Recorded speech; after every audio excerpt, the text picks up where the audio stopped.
എന്നും പുതുമയുമായെത്തുന്ന love the Quran masters ക്ലബിലെ പഠിതാക്കൾ ഒരുക്കുന്ന പുതിയ സംരംഭം ഓരോ ദിവസവും ശ്രോതാക്കളുടെ കൈകളിലേക്ക് എത്തുന്നു. ഒരു ദിനം ഒരു പേജ് ഖുർആൻ പാരായണത്തോടൊപ്പം അർത്ഥവും ഇന്ന് നിങ്ങളുടെ മുന്നിലേക്ക് എത്തുന്നു. അസ്സലാമു അലൈക്കും വറഹ്മത്തുള്ളാഹി വബറകാതുഹു.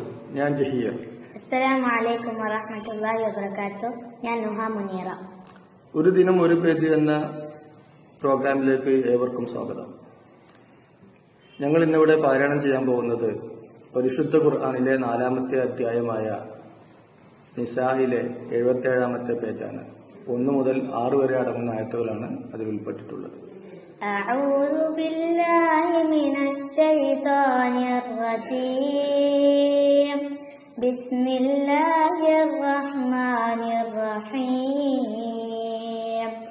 യാ അയ്യുഹൻ നാസു തഖൂ റബ്ബകുമുല്ലദീ خلقكم من نفس واحدة وخلق منها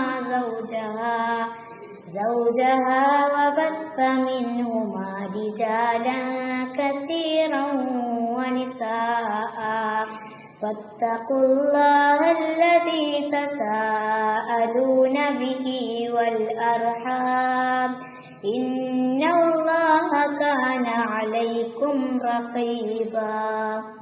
മനുഷ്യരെ, നിങ്ങളെ ഒരേ ആത്മാവിൽ നിന്ന് സൃഷ്ടിക്കുകയും അതിൽ നിന്ന് തന്നെ അതിന്റെ ഇണകളെയും സൃഷ്ടിക്കുകയും അവർ ഇരുവരിൽ നിന്നുമായി ധാരാളം പുരുഷന്മാരെയും സ്ത്രീകളെയും വ്യാപിപ്പിക്കുകയും ചെയ്തവനായ നിങ്ങളുടെ രക്ഷിതാവിനെ നിങ്ങൾ സൂക്ഷിക്കുകയും ഏതൊരു അള്ളാഹുവിന്റെ പേരിൽ നിങ്ങൾ അന്യോന്യം ചോദിച്ചുകൊണ്ടിരിക്കുന്നുവോ അവനെ നിങ്ങൾ സൂക്ഷിക്കുക. കുടുംബ ബന്ധങ്ങളെയും നിങ്ങൾ സൂക്ഷിക്കുക. തീർച്ചയായും അള്ളാഹു നിങ്ങളെ നിരീക്ഷിച്ചു കൊണ്ടിരിക്കുന്നവനാകുന്നു.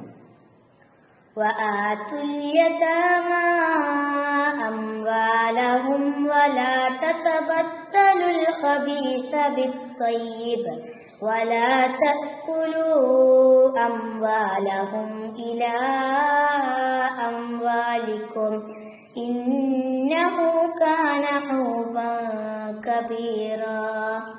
അനാഥകൾക്ക് അവരുടെ സ്വത്തുക്കൾ നിങ്ങൾ വിട്ടുകൊടുക്കുക. നല്ലതിനു പകരം ദുഷിച്ചത് നിങ്ങൾ മാറ്റിയെടുക്കരുത്. നിങ്ങളുടെ ധനത്തോട് കൂട്ടിച്ചേർത്ത് അവരുടെ ധനം നിങ്ങൾ തിന്നുകളയുകയും അരുത്. തീർച്ചയായും അത് ഒരു കൊടും പാതകമാകുന്നു. وَإِنْ خِفْتُمْ أَلَّا تُقْسِطُوا فِي الْيَتَامَى فَانكِحُوا مَا طَابَ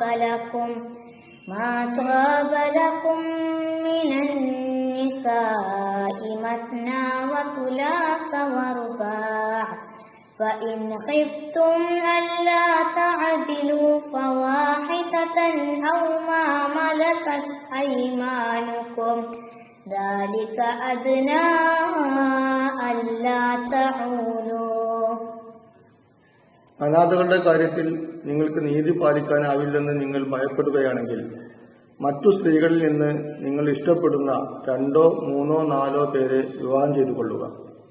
എന്നാൽ അവർക്കിടയിൽ നീതി പുലർത്താനാവില്ലെന്ന് നിങ്ങൾ ഭയപ്പെടുകയാണെങ്കിൽ ഒരുവളെ മാത്രം വിവാഹം കഴിക്കുക. അല്ലെങ്കിൽ നിങ്ങളുടെ അധീനതയിലുള്ള അടിമ സ്ത്രീയെ ഭാര്യയെപ്പോലെ സ്വീകരിക്കുക. നിങ്ങൾ അതിര് വിട്ടുപോകാതിരിക്കുവാൻ അതാണ് കൂടുതൽ അനുയോജ്യമായിട്ടുള്ളത്.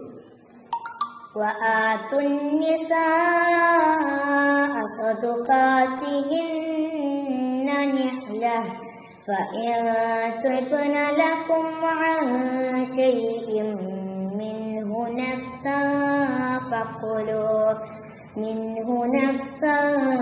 فكلوه هنيئا مريئا.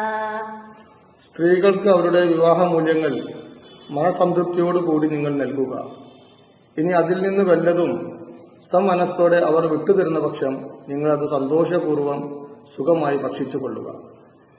ولا تؤتوا السفهاء أموالكم التي جعل الله لكم قياما وارزقوهم فيها واكسوهم وقولوا لهم قولا معروفا. അള്ളാഹു നിങ്ങളുടെ നിലനിൽപ്പിനുള്ള മാർഗമായി നിശ്ചയിച്ചു തന്നിട്ടുള്ള നിങ്ങളുടെ സ്വത്തുക്കൾ നിങ്ങൾ വിവേകമില്ലാത്തവർക്ക് കൈവിട്ടു കൊടുക്കരുത്. എന്നാൽ അതിൽ നിന്ന് നിങ്ങൾ അവർക്ക് ഉപജീവനവും വസ്ത്രവും നൽകുകയും അവരോട് മര്യാദയുള്ള വാക്ക് പറയുകയും ചെയ്യുക. وابتلوا اليتامى حتى إذا بلغوا النكاح فإن آنستم منهم رشدا فادفعوا إليهم أموالهم ولا تأكلوها إسرافا وبدارا أن يكبروا ومن كان غنيا فليستعفف ومن كان فقيرا فليأكل بالمعروف فإذا دفعتم إليهم أموالهم فأشهدوا عليهم وكفى بالله حسيبا. അനാഥകളെ നിങ്ങൾ പരീക്ഷിച്ചു നോക്കുക. അങ്ങനെ അവർക്ക് വിവാഹപ്രായമെത്തിയാൽ നിങ്ങൾ അവരിൽ കാര്യബോധം കാണുന്ന പക്ഷം അവരുടെ സ്വത്തുക്കൾ അവർക്ക് വിട്ടുകൊടുക്കുക. അവർ അനാഥകൾ വലുതാകുമെന്ന് കണ്ട് അമിതമായും ധൃതിപ്പെട്ടും അത് തിന്നു തീർക്കരുത്. ഇനി അനാഥകളുടെ സംരക്ഷണം ഏൽക്കുന്ന വല്ലവനും കഴിവുള്ളവനാണെങ്കിൽ അതിൽ നിന്ന് എടുക്കാതെ മാന്യത പുലർത്തുകയാണ് വേണ്ടത്. വല്ലവരും ദരിദ്രനാണെങ്കിൽ മര്യാദ പ്രകാരം അയാൾക്കതിൽ നിന്ന് ഭക്ഷിക്കാവുന്നതാണ്. എന്നിട്ട് അവരുടെ സ്വത്തുക്കൾ അവർക്ക് നിങ്ങൾ ഏൽപ്പിച്ചു കൊടുക്കുമ്പോൾ നിങ്ങൾ അതിനെ സാക്ഷി നിർത്തേണ്ടതുമാണ്. കണക്ക് നോക്കുന്നവനായി അള്ളാഹു തന്നെ മതി. അസ്സലാമു അലൈക്കും വറഹ്മത്തുള്ളാഹി വബറകാതുഹു.